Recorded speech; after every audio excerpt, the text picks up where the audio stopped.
I'll be honest with you. It's not much to look at. You're not missing anything. Well, I've got no laughs out of you today. What's going on? I'm very focused. Very focused. Huh? What? Wait till the lights come on, baby. I'll be ready. Practice. Practice. You I talking about practice? don't. Welcome to an all-new episode of Work in Progress with John Lane and Will Barfield. This podcast explores leadership traits under stress with a special guest each week. We use a simple and accurate OAD assessment to identify key personality traits or superpowers, as well as the shadow side, kryptonite traits that appear when we're under stress. As always, we'll have some pod banter, shameless plugging, and we'll even let our guests talk for a bit. Of course, no humble brags. Welcome to the show. Please. In 3, in 2, in 1. Hi, everybody. Welcome to episode 47 of Work in Progress. I know, crazy, right? How you been, Will? I'm good. You know, my actual age, now not my age when the Oh, show God. broadcast may still be accurate, is 47. So We that's do interesting. not look a day older than 46. Can I tell you? I've been 46 told and a half. that so many times. Yeah. 46 and a half. Well, you have some banter. You shared it with me when we spoke last week. I did. I do.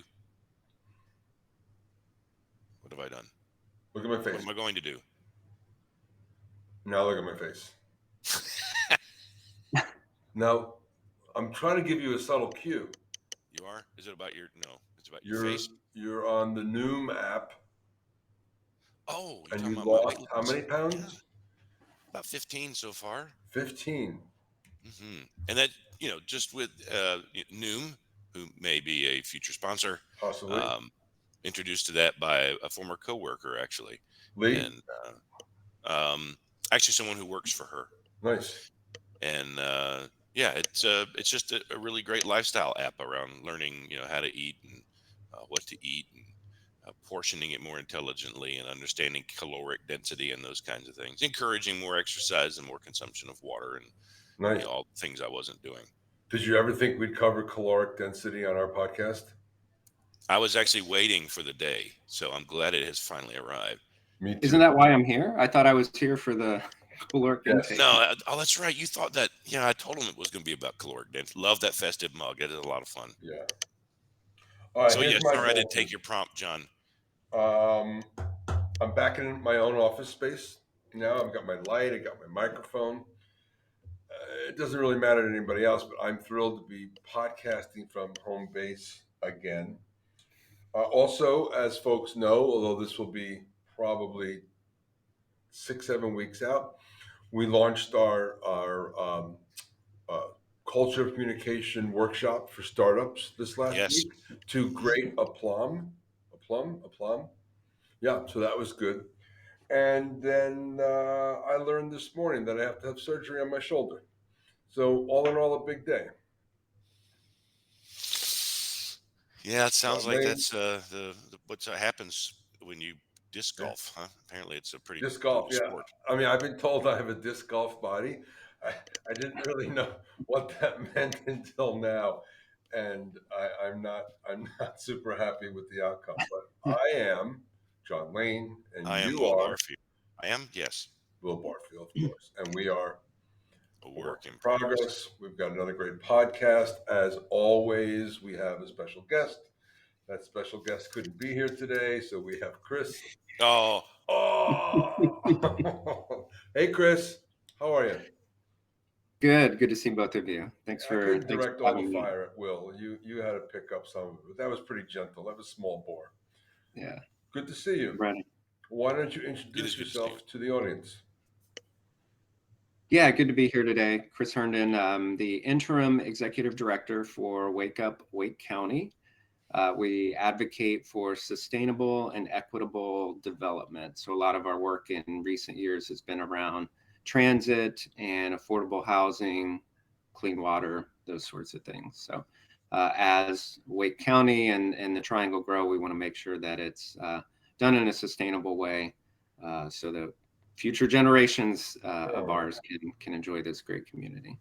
That's awesome. Will and I sell software for a living, so I think you're doing more good to the world than us. Although it's good software, I'll say that. Well, I've known Chris for several years, and he's been in the nonprofit and diversity, equity, inclusion, in the spaces of uh, community and people and involvement, engagement, and improvement for many many years. He's been a leader in that sector. Glad to have him here today. Absolutely glad to have you here. And we can't do any of that work without great software. So there you go. No, Nice, including nice. Yeah, you took my nosedive and you pulled it right back up. I appreciate that. That's a good guest. All right. So on our pod, as everyone knows, we talk about leadership traits under stress. There are some days when Will is walking to work from his bedroom to his upstairs office, and oh people will yeah. come up to him and they'll say, "Hey, Will, where do you get that leadership traits under stress information from?" And he's going Yeah, to and I tell say, us what the that. hell are you doing in my house? That's also true. Why? I mean, I know you want to know more about our leadership traits under stress, but why did you break into my home? There's a podcast fans are bananas. I'm telling you, they get a little personal. So they are the OAD bananas. survey results, that's what we use, the OAD assessment. Yeah. Those results unlock and define your unique superpowers. Yes, even yours, Yes. Chris Herndon. They're highly accurate. It's extremely easy to administer. I'm sure you were able to complete the assessment in just a few minutes, Chris. Record time. Very accurate, eliminates social desirability distortions, and is built to the standards of leading international psychology, instruction, and rating agencies littered across the bottom of that slide. All of them incredibly important and valid. And I'm that going to means suggest. our I'm going to podcast. suggest that. I'm going to suggest that pointer go on the Noom program. That is, I think, the largest arrow I've ever seen. Yes, There's a I lot had of to story hand build behind that. that. And I think we've covered this on about 8 episodes of the pod, so I won't repeat the story of the pointer. But the software really should have a pointer because look how small. We can't even see it. Can't even see it. The No. pointer is so small that we had to make our own. But yes, it is a little. Well, hey, how's this? You just shrunk it. Wow. You like it You better? figured it out right in the moment. Yeah. Or I guess we can do the opposite. I'm going to go somewhere That makes less a than point. that. Somewhere less than that. That was plenty We are of off to a one. rollicking start to our podcast. We've already covered pointer size, so we'll go on. So here's where we get going. So we talk about the way we introduce OAD to folks is we talk about the leadership style matrix and where the guest placement is. It's a 2x2, so that means there's how many quadrants, Will? 7. Exactly. And Chris, how many typical traits are there? I'm going to go with 13. 13. Excellent. He's such a better math student than me. The way we read this is we look for the split between generalists and specialists. We call that substance. And then we look at the split between communication style, socially oriented or technically oriented. And then we put it together like this. I am a socially oriented generalist. So I'm in the builder matrix and I happen to be a negotiator. Will is a Technically oriented generalist in the architect quadrant, and I am a developer. great.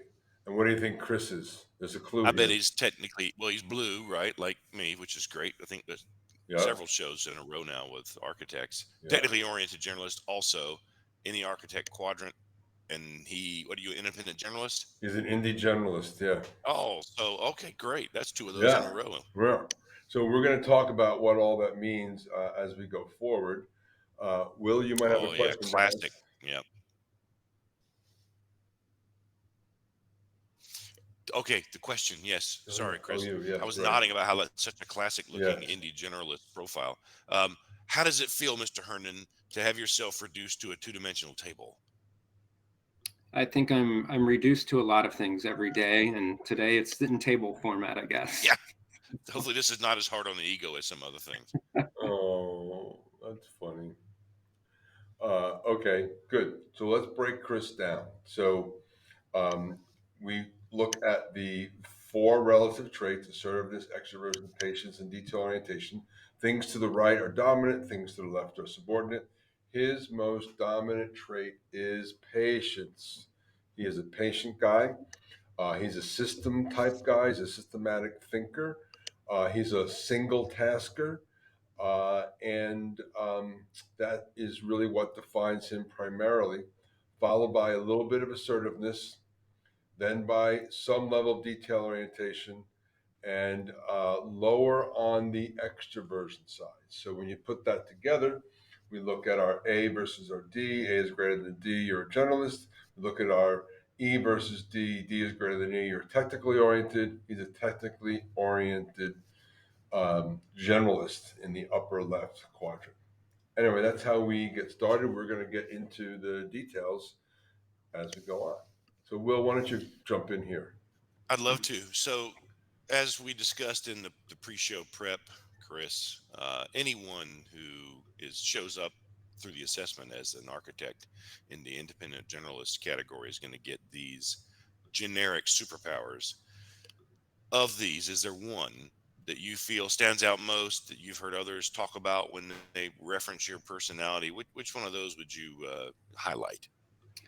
Maybe the strong analytical skills would be one that comes up a lot. And in terms of my analytical orientation, particularly as I've led very creative groups and creative people, I think it's been a good counterbalance to take that chaos of creativity and provide some structure to that. Love it. Yes. All right. And then to look at the other side, right? Kryptonite, when your stress level is high or things are challenging and your superpowers invert and become weaknesses. Which of these kryptonite on this generic page really speaks to you? I'll tell you what speaks to my wife. The stubbornly persistent speaks to her. How's that sound? And that comes from having that high P, precision, patience. You're going to stick with stuff. Also, that high A is assertiveness. You're not going to let anybody take you off your mark. And I think we get into this a little bit inside, but yeah, that is a fine line between persistency and stubborn. So yeah, I'm gonna hold on to that and bring that up later, Chris. I'm gonna yeah, help you you with are. something. So, leadership superpowers, you took the time to study your readout and results and to reflect, and then you sent some notes back to John, and Yes, we're you going to did. review those today. Let's talk through these three things.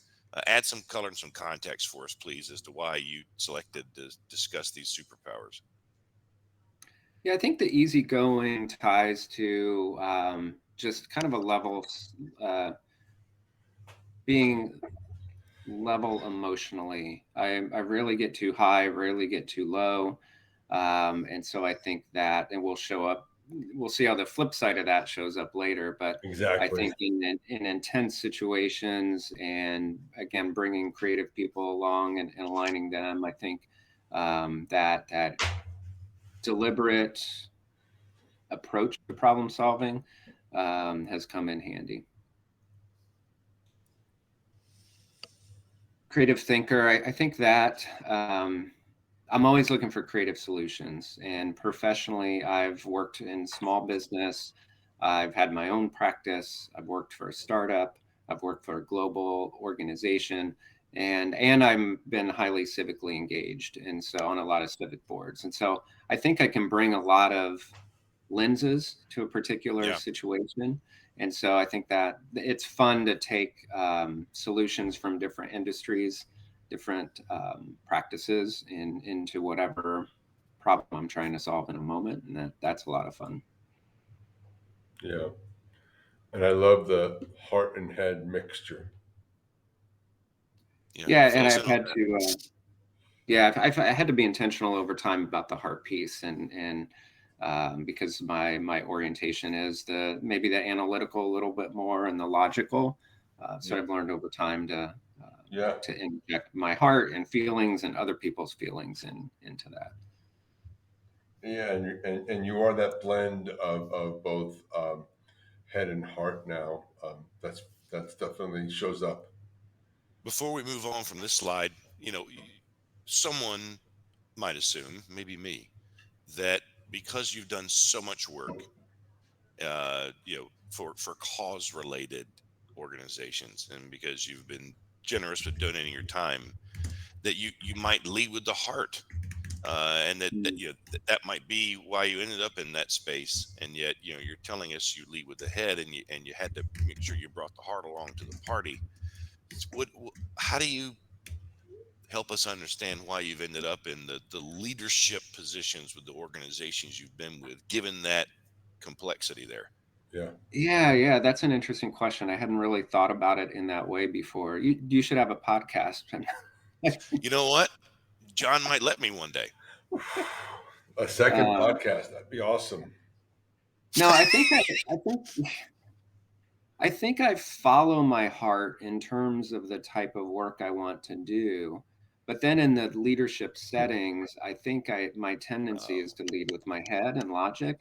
And so I think that's why I'm thinking out loud here, but I think in those nonprofit spaces where people are, tend to lead with heart, that I can counterbalance that and interject some head and logic and process there. So I think it's my heart that brought me into it, but I think it's my head that actually has allowed me to be effective in those spaces. Great answer. Quick sub question, and then we'll go to the next slide. I know John's itchy.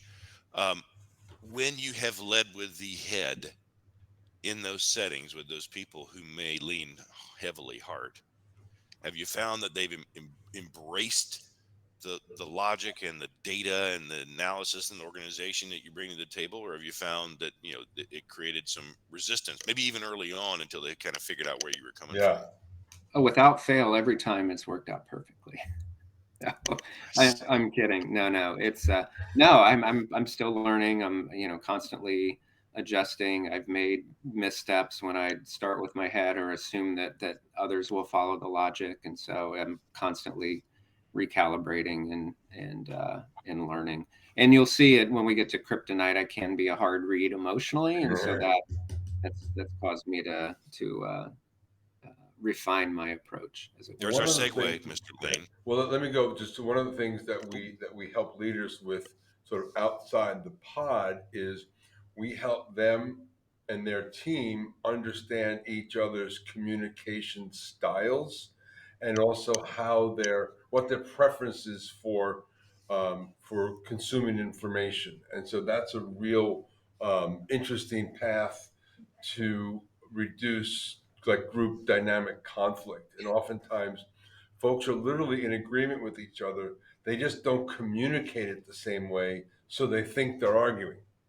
And so we in some of the work we do outside, we shine that light. We help people everyone on the team understand where the other is coming from, and we've shown that to offer some breakthroughs and de-escalation and some other better coordination within all sorts of teams. Mm-hmm. Yeah, so we agree with you.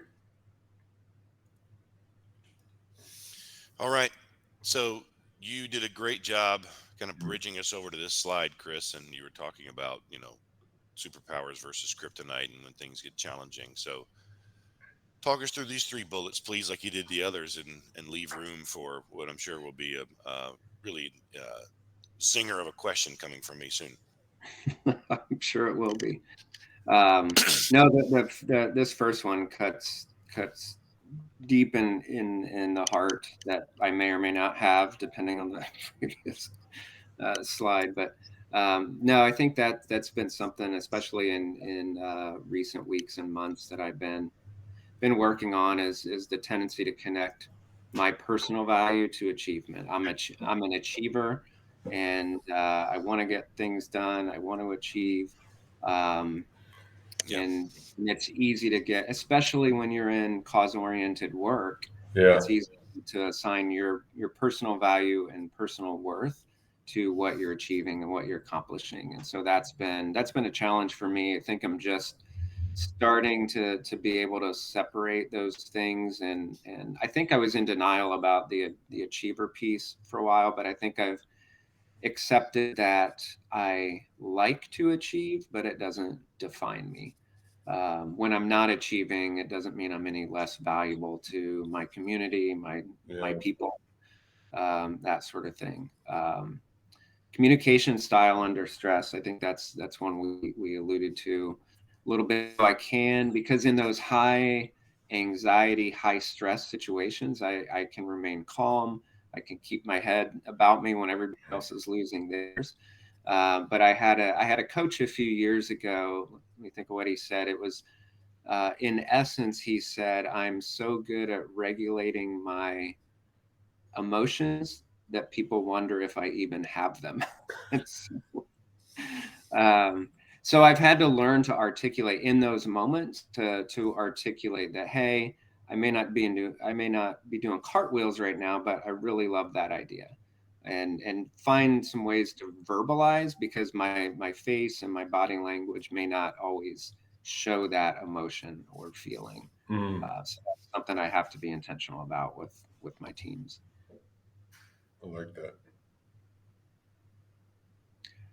And then lastly, yeah, the persistence, that connects with me being an achiever. When we set a goal, I'm going to be striving to achieve that, and I'm going to make sure that we stay on track to get there, and not get, look at every squirrel that runs across the trail as we're going. And so that is valuable in a lot of ways, but that certainly comes back to bite me sometimes.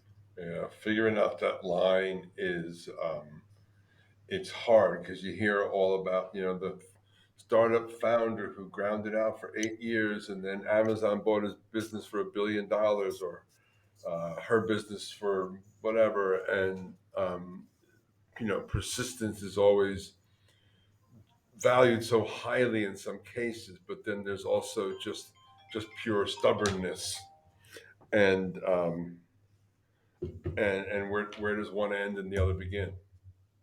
And it goes back to the head and heart thing, right? Like my head can be driving, and persistent, but my heart needs to recognize where that limit is and where the right balance is for my teammates, for the team I'm leading, stakeholders, depending on the situation. So yeah, I think that head and heart ties in here too. Well, outstanding self-analysis, Chris. And so, let's continue along that lane. You went through this process with us, took the assessment, did the pre-show work, and then we kind of talked through your key bullets on the last two slides. How do you take this OAD exercise and this podcast experience and apply some of the things that have come up that we've discussed today, tomorrow, in your professional life and in what you're doing in the community? How do you utilize those leadership lessons? Yeah, so I think anytime again, I've referenced some of this as things I know about myself, but when you package it in a framework like this, that makes some sense of it, I think that's always helpful for turning something into action, maybe seeing it through a different lens, or seeing that interconnectivity. Like we talked about, some of the kryptonite we talked about, Yeah.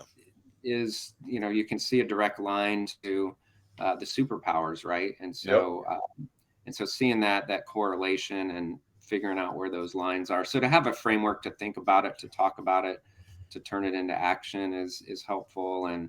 Um, and that insight's important, but then what's the action? It's the insight is revealing, but how do I build those muscles? And so that's what I take from here is not just the insight, but the insight's going to be meaningless if I don't start to build those muscles to sort of negate the kryptonite and stay in that zone of superpowers. A quick thing here, it has to do with what you just said, Chris, but also the work that John and I do with the practice.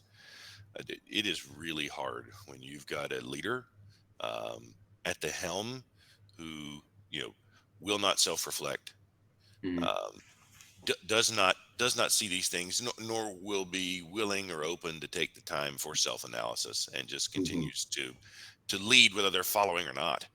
Hmm. Um, we've all worked with those kinds of leaders before, or at least tried to help them.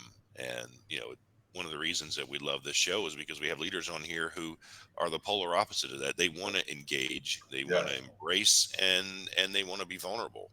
Hmm. Yeah, and this is a starting point. This is a great starting point, I think, for those that, um, you start connected to the impact, right? Like, think about what is the impact of my kryptonite, and then you can start connecting that to business outcomes, right? And so then Exactly. for some people, maybe it becomes more real and actionable at that point. Yeah, and that's how we work in the outside world. You'll never really hear us start a conversation talking about an assessment. We always talk about the business outcomes or the business condition that is present that is suboptimal, and then how we can help those businesses achieve their goal through some self-awareness and just a bit of training. And you know what, folks tend to like to learn about themselves, and so when we can package that up in a way that's interesting and fun, then you get the action on the back end action, as Will likes to say. Hmm. Hmm. So, Mr. Herndon, you came and visited with us today. You went through this experience. Who's next? Who do you know in your network that you've interacted with professionally? Anywhere in the area, anywhere in the region, anywhere in the U.S. that you think would enjoy this, benefit from it, participate, and be a good podcast? Yeah. So a couple come to mind, but I'll start with One per Antoinetta customer. Mosley. Pick One your best person. shot. Yeah, one person. I'll go with Antoinetta Mosley. She is the founder and uh, chief of organization called I Follow the Leader. She is a DEI consultant. She is a coach. She is an author. She is a public Wow. speaker. And just very, very, we talked about self-reflective leaders, right? She is in that category. And so I Love think it. she would enjoy this reflection and a discussion like this. And I'll follow up with you after the show if you'd make a yep, simple introduction. That's We'll get awesome. her Thank you, Chris. in the process. Chris, I can't believe it. We've been chatting with you for a while. We had this planned out in the future, and it's here, and it's over. You're a great guest. We really, really, really appreciate your working with me to get your show book together. I know you've got a lot going on these days, so we appreciate it. Yeah, I'm man. John Lane, I'm Will Barfield, and we are a work a in work in progress. progress. Thanks, Thank you, everyone. Chris. Great show. thank you. Work in Progress is a podcast presentation of Slipshod Productions, available on LinkedIn and YouTube. Executive produced and starring John Lane and Will Barfield. Talent booking, production, and editing by John Lane. Thanks for watching. See you next week.